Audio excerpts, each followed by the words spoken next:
കായംകുളത്ത് പ്രഭാത നടത്തക്കാരുടെ കൂട്ടായ്മയായ വാക്കേഴ്സ് അസോസിയേഷൻ കേക്ക് മുറിച്ച് പുതുവത്സരാഘോഷം സംഘടിപ്പിച്ചു.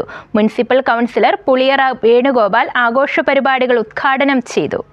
കായംകുളം പുതിയിടം ക്ഷേത്രക്കുളത്തിന് ചുറ്റുമുള്ള പ്രഭാത നടത്തക്കാരുടെ കൂട്ടായ്മയായ വാക്കേഴ്സ് അസോസിയേഷൻ കായംകുളത്തിന്റെ നേതൃത്വത്തിൽ പുതുവത്സരാഘോഷം സംഘടിപ്പിച്ചു. Municipal councillor Puliyara Venugopal cake മുറിച്ച് ആഘോഷ പരിപാടികൾ ഉദ്ഘാടനം ചെയ്തു. കൃത്യമായി നടക്കുന്ന കുറേ ആളുകളുണ്ട്, കുറേ മുഖങ്ങളുണ്ട്. അവരെല്ലാം തന്നെ ഏതെങ്കിലും ശാരീരിക ബുദ്ധിമുട്ടുണ്ടെങ്കിൽ മാത്രമേ അവരിവിടെ എത്താൻ കഴിയാറുള്ളൂ. അല്ലാതുള്ള എല്ലാ ദിവസങ്ങളിലും അവർ എത്തിച്ചേർന്നുകൊണ്ട് ഇവിടെ നടക്കുകയും പരസ്പരം വിഷ് ചെയ്തുകൊണ്ട് സൗഹൃദം പുതുക്കിക്കൊണ്ടാണ് ഓരോരുത്തരും മുന്നോട്ട് പോകുന്നത്.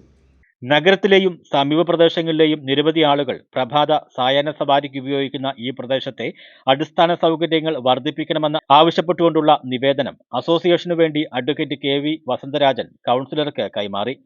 സംഘടനയുടെ ആവശ്യപ്രകാരം ഈ പ്രദേശത്ത് ഇരിപ്പിട സൗകര്യവും ഓപ്പൺ ജിംനേഷ്യവും സ്ഥാപിച്ചു തന്നതിന് മുൻ കൗൺസിലറിന് നന്ദി രേഖപ്പെടുത്തി.